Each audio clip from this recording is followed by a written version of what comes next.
What's going on, guys? So today we're going to be covering the grappling hook, and this video goes on a little bit long, but trust me, everything in this video is definitely worthwhile, especially if you want to master it. So the first thing you want to know about the grappling hook is just how to activate it and how to disengage it. All you have to do is tap your tactical and tap it again so it doesn't actually take you to anything. And this is actually one of the most important things to learn when using the grappling hook. Now the reason for that is that it makes it so, well, there's less dead time of your hook just being out there, and also it makes it so you waste less of a charge on it, and it also makes it so you can make small corrections whenever you shoot it wrong. This is actually the most important one I should have mentioned. You can't have your gun out when you're using your grappling hook, which is another reason you have to learn how to retract it. So this is the basic grappling feature. You don't have to hold it. You actually don't want to, because if you're holding down the tactical button when it's dragging you in, it interferes with your jumping. Now I only left this on here just for a little food for thought. There's a lot of cool maneuvers that you can do if you're able to chain your grappling hook into regular mobility. In fact, there's actually a lot of maneuvers that will not work without advanced mobility because you need to be able to get that speed up, because a big part of using the grappling hook is momentum. And we're going to get to that, but first you have to know how you can actually influence momentum once you've actually initiated the grappling hook. These are the other inputs that you can do while you're using your hook. So the inputs that you can do are left, right. Forwards doesn't do anything because you're already going to skip. That's pretty much neutral air. Holding back, though, actually does a lot for the hook. It tries to pull you away from it, which means that it's going to take a little bit longer. And this is also really based on the momentum that you have if you want to get more out of that back pull. Now, as my grappling hook is charging, you're going to see that when I actually activate it and start holding back, it doesn't do too much for the speed of how fast the grappling hook pulls you in, but it stops your momentum from you going any more forwards than usual.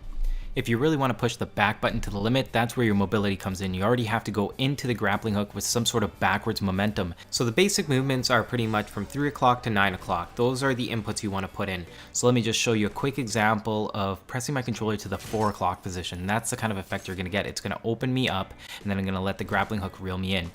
There's a lot of ways to do this. You can throw a little skip in with the jumps, or if you have the hook close enough to the door, you can actually just let yourself be dragged in, and you just use the inputs that we've done, which are left and right. We haven't thrown in any jumps yet, but we're about to, guys, so just get ready because we're going to do this in order. Now I'm going to show you another opening with this. We're going to do another around 4 o'clock pull. We're going to hold it out a little bit longer, and there's actually something really unique that I noticed while I was doing this in order to keep the hook on there longer. This is probably one of the real subtle things that a lot of people don't notice. But we're not there just yet. We're going to start working on our basic jumps. So once you grapple, you can still do your double jump, especially if you haven't used it already. That means that you're going to have the ability to do that nice little boost where you do those high jumps with the grappling hook. The timings of the jumps are actually what make the difference on if you get that really big boost or that really small boost, or if it's that boost that's going to get you really high versus that boost that's going to get you really far.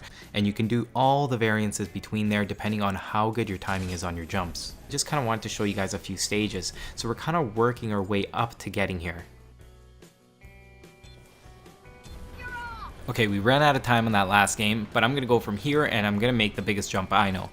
See, the jump distance is going to depend on the obstacle you hit, like the elevation, all that stuff makes a difference. It's just kind of based on the angle, but it also goes to show you how much variety you can get from just one position. Now I haven't been able to quite get right up to the top. Usually I have to either grab onto the ledge or I'm going to have to use my grappling hook. And that's about as good as I can get it from here, so you can use this to judge where you guys are at when you guys are practicing this yourselves. If you're going for the maximum height / distance like you see here, then it's actually like a spammy jump. As soon as it starts tugging you up and forwards, that's when you want to spam both your jumps, and then you end up with the distance that you see here. Alright, we're going to be moving on to wall running, and wall running is probably one of those things that most people with a grappling hook have figured out, because it lets you stay on the same wall indefinitely. And the thing is, if you really get good with this thing, you're really not wasting any of the charge. Like, I ended up wasting a lot, but if I really want to, you can just spam it super quick, and it's just going to get you right back on the wall, and you're barely going to use any of it. And that's really advanced, and that's what the kind of level that you want to get onto. And after that, you just start playing around with it and trying to get all those things in between so you can get exactly the kind of position that you want in your opponents. So here I'm going to be holding the 4 o'clock position again. That gives me that grappling hook that kind of whips me around without it reeling me into the pipe itself. So from here, what I want to put together is the wall run and the jumps, the timings, because again, that's what makes a difference. This is the standard grappling hook off of the wall. I didn't do any kind of jump. I just let it reel me in.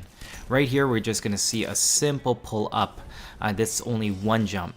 From here, you're going to see the double jump. I'm just going to let my thing recharge because I want both of the charges so I can get back here. So I'm going to just show you how consistent you can actually get with this. This is something that I've been using now for, I think it's been, what, a week and a half, something like that. And really, it's really smooth now. I used to have problems doing that. A grappling hook into the ground, into a slide, that is something that you just don't get that with any other ability. And the thing is, I'm doing these things forwards, but the thing is, it's a 360-degree kind of thing. I've actually turned up my sensitivity because I found that I do have to look, obviously, to engage the grappling hook, even if it's for a second. So I need that higher sensitivity so I can do the grappling hook thing and then get right back to my engagement as soon as possible.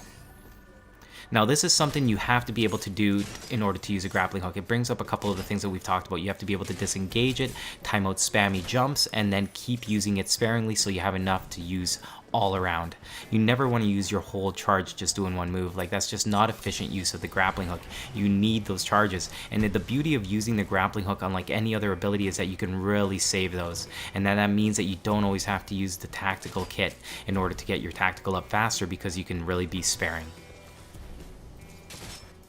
Alright, we're going to tackle this tower, and it looks a little bit intimidating for some players, but once you understand how structures are put together in Titanfall, it makes it a lot easier to know how you can run on things. Like, cylinders are made up of 4 faces, 2 on the side, 2 on the back. If you really wanted to, you can probably climb almost straight up this if you put yourself between those faces. You can actually do a run that's forwards and backwards, and those are things that you need to know, and that's just the layout of, I guess, structures. You have to understand what each face is. Some are easier, by the way. That was a little slick grappling hook, but I'm actually trying to save the charge for once I get up here, because then this happens, and this is where it gets really hard to try to climb up to this thing.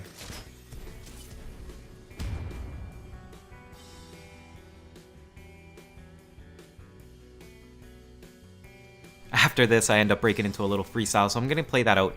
And one of the things I found out, like this I just kind of did sporadically, when I actually tried to capture some footage of doing some maneuvers with the grappling hook, I found it hard because I don't really... It's not the way I think about it when I'm using the grappling hook. When I'm using the grappling hook, I'm just normally playing, and then I see little corrections that I want to make or little places I want to go to. It's not something that I do just to do. It's something you do to correct your play and kind of get you to where you want to be. And the thing is, as you're playing this game, all these things happen really quick. Like, it's not like you have a whole settled path. Someone made a comment on Reddit, and somebody new to the game was saying, I'm having trouble with the mobility. What should I do? And somebody's like, learn some routes. And honestly, I think that's the worst approach you can do. I think you should get your mechanics down first, and then after that, if you know how to get around, you're just going to see where you want to go, and you're just going to do it. And the last time we got up on the tower, honestly, we did it the peasant way. That's not the way we do it with the grappling hook. We just go straight up. But one of the problems you may have noticed as you're using the grappling hook in this fashion is that you end up smashing your face right against the ledge.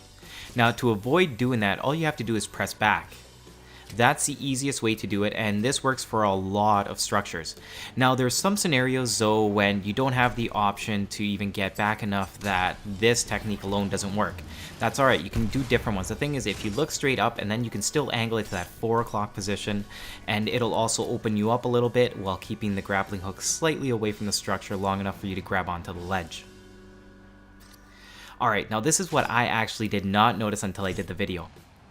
The grappling hook automatically lets go there, and I start to wonder, why is it automatically letting go? I notice that sometimes it doesn't, and because you've all seen those plays where you wrap around and you hold it longer, and I'm like, what affects that? And it's actually the right stick, your mouse hand. You actually have to be able to look at where your grappling hook is. If not, it cuts off, and then it doesn't work anymore. So that was a really subtle thing, and you can manipulate this so you can still get a little bit more out of it than you would if you did not know about this. This is what caused a lot of premature disengagements. By the way, that's super slick. So if you notice, I had to just look far enough as I cut away from my angle in order to get that thing to not disengage. This is going to be the new Titan, by the way, probably in an official DLC a little bit down the road. You see that it has countermeasures for fire, it has a ladder. Maybe this thing isn't known for its designs, but I think it's going to be something like the big base in the Transformer cartoon. This thing is going to change into one huge mech. So let me show you a pretty slick move. Now that we know that we need to look somewhat at the hook so it doesn't disengage, we're going to use that. You can also never go over both charges. It's one charge at a time, and then it disengages. After that, you can use your second charge to get back onto the structure, but you cannot use both charges and hold on to one object. And I honestly thought we were going to have more time. I didn't think there was going to be so much to this video. I wanted to show you guys more examples. I'm sure we'll get to that down the road. But this is the basis on how you use a grappling hook. If you put all these things together, you're going to be able to do some really cool stuff. I'm going to show you guys a lot more as soon as I get the chance. It's pretty busy here. If there was a background noise, it's because the wife is there having a little bit of a party.